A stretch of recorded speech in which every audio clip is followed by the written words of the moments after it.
How is it that I, in my physical body, turn these vibrations to thoughts and these thoughts to things? How is it that I create my own reality? We know you come wanting relationships, improved relationships, financial remuneration, improvement upon that. We know that there are many things in a physical format that you want. And we want you to know that we know that you want these things.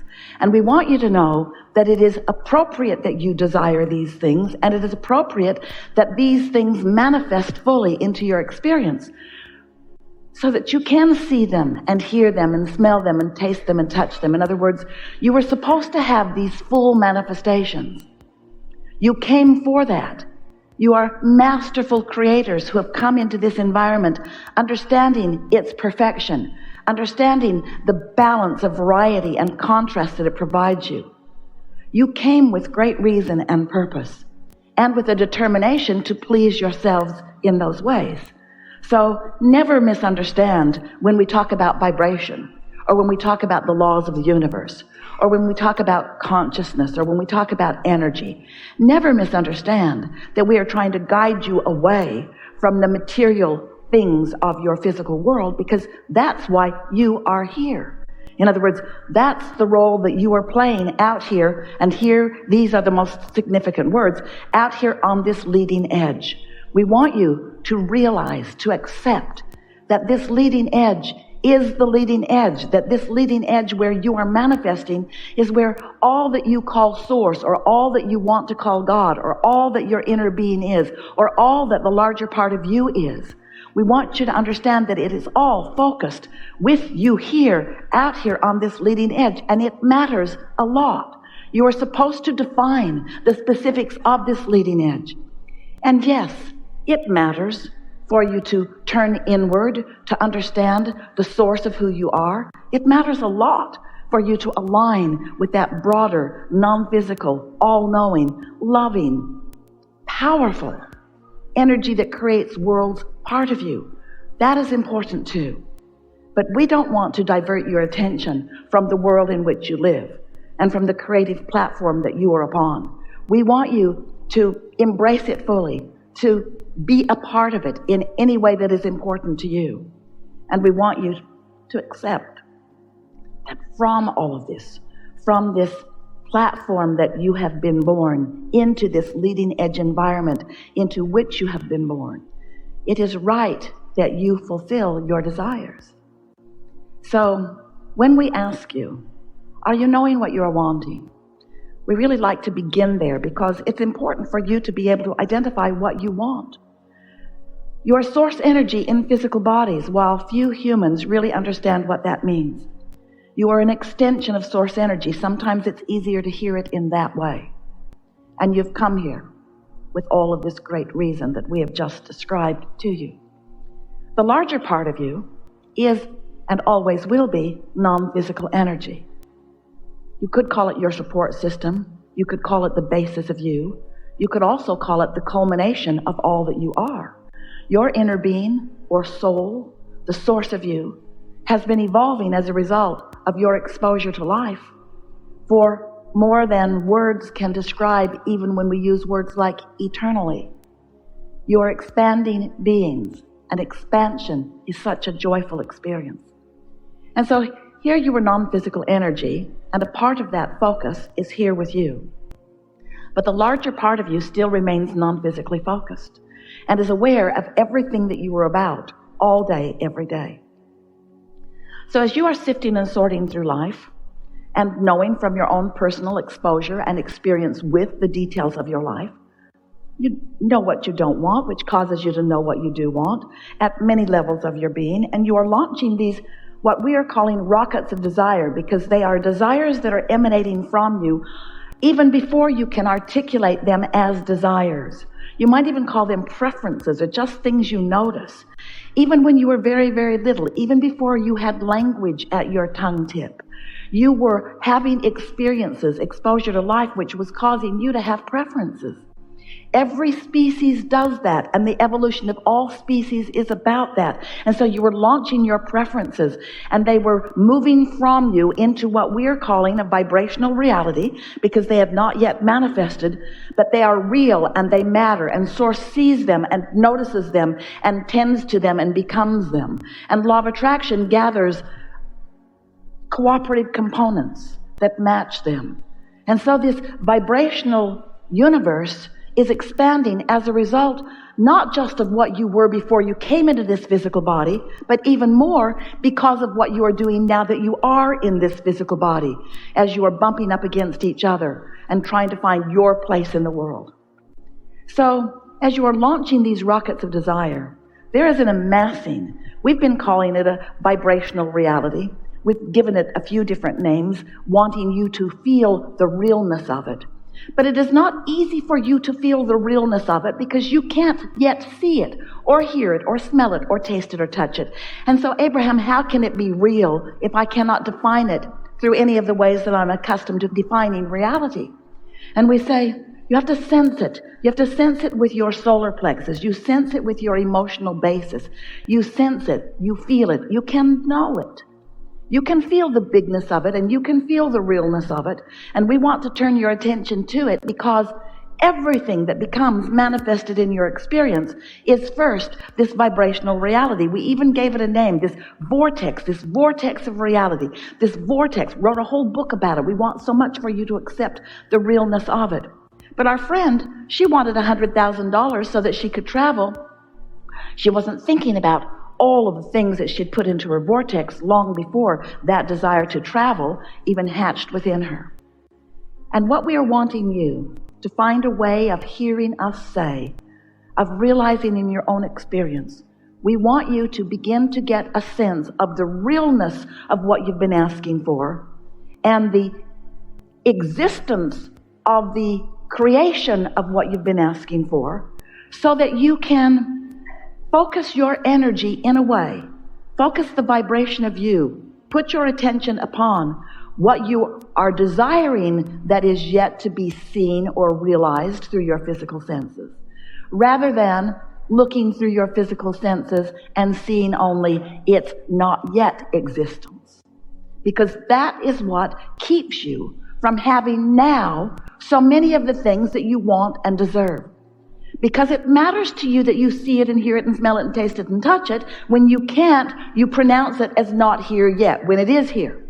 You pronounce it as missing from your experience, which causes you to offer a vibration that will not let you realize it. You're not trucking in resources from other planets. There's not a pipeline from someplace else that is causing the expansion of your economy or your reality. You are creating it from the vibration from your mind. You are creating it from the very beingness of that which you are. You are creators in the way that this earth has come into existence and is spinning in its orbit in perfect proximity to other planets. In other words, you are creators of genius, importance, and you don't even know it. And the reason that you don't know it is because you are such, we love you so much, facers of the reality that you want to define as the see it, hear it, smell it, taste it, touch it reality. So the fact of it is that if you want more money and you're looking at your existing bank account and your existing bank account doesn't have enough money, then not enough money is what you're projecting. And the thing that we most want you to understand when you are thinking about law of attraction, this powerful law that manages everything in this vibrational universe, when you are focused upon the absence of something that you want, the presence of it cannot come. Whatever it is that you are projecting, what you think and what you say equals your point of attraction. It equals what you let in. So when it's not enough, the good news is every time it's not enough, you put more into the vortex. And so it's not only not enough, it's more. But when you can't see it yet, Abraham, how do I get it out of the vortex and into the bank? How do I make this vibrational reality? How do I cash in my vibrational currency? How do I bring it tangibly into my experience? And we say, You've got to find a way to stop noticing its absence, because your attention upon the absence of the manifestation of it holds you in a perpetual vibration that will not yet let you be the realizer. Now that word realizer, it's a good word that Esther is finding from what we are projecting to her vibrationally. Realization is how thoughts turn to things. Realization, that's how you get an idea. Oh, you know that feeling? You know that feeling? You say, oh, I just got the best idea. You know what just happened? You just for a moment let your negative guard down, and the idea was right there, and for a moment you caught a glimpse of it before you killed it with your doubtful reality. You remember how good it felt just for a minute, that flash of an idea? Oh, feels so good. You had a lot of those when you were little, before you hung around with older people who had already given up their zest for life. It's natural for you to be moving along, minding your own business. Keywords there.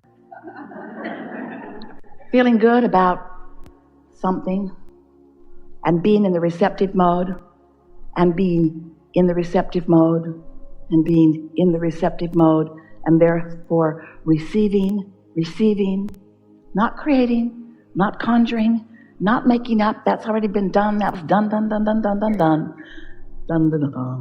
It's been done. You are the receiver of the idea.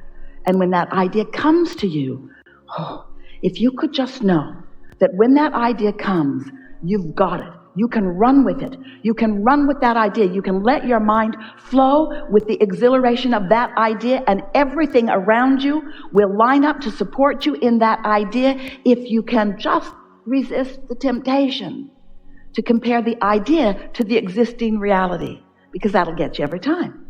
You can't focus upon the presence of what you want and the absence of what you want at the same time. It's one or the other. So you want to ask yourself, which way am I leaning? What am I giving more of my attention to? Am I more in the allowing of what I want to unfold in my experience? And once you get the hang of this, you will realize that, first of all, you never get it done. So there's always going to be more life that puts more asking into the vortex. And when you put the asking into the vortex, the law of attraction automatically brings the answering to your asking. So this vortex, this vibrational reality is gestating, it's becoming, it's maturing, it's getting ready for you to be ready for it. And when it becomes big enough that you can sense it, if you are in the receiving mode, which means if you're frisky, if you're happy, even if you're a little hopeful, if you are eager about life, if you are playful, if you are loving, if you are feeling good about something, just for a moment, that idea can occur to you. And if you would hear from us that when that idea occurs to you, it means so much. That's what we were wanting to say to this woman. You have already created this massive income. You have enough in your vortex to keep you happily moving along for 20 or 30 lifetimes. The resources are there. The abundance is there. The clarity is there. Everything that you want or need is there. You've just got to figure out how to get yourself in the receptive mode of it. And it's the same as with your radio stations or anything else that you understand where there's broadcasting and receiving mechanism. You've got to set your tuner to be in the receiving mode of what you desire. And when you're looking at reality and you've got your tuner set on shortage, not enoughness, not enough time, not enough love for me, not enough money for me, then you're running around looking for it. You're looking for it, but you can't find it because you're not looking for it in the right place. Looking for love in all the wrong places. Not looking for it where it is. Where it is in this vibrational reality. So we know we're asking quite a lot of you in your physical form to turn your attention for a little while away from the reality that is and put it more upon a reality that you feel rather than that you see or hear. But as you're able to do this, what begins to happen is you begin to be the receiver of more and more and more and more and more ideas. Sometimes it feels to you that if I just had this thing that I don't have yet, if I had more money, then it would be good. If I had more money, then I would have a feeling of relief. More money, this manifestation would then give me the feeling of relief. And we say, of course it would. But if you can find a way to find the feeling of relief, then the money can come. You've got to find the feeling first. You've got to create an environment in which you can be the receiver of it, you see.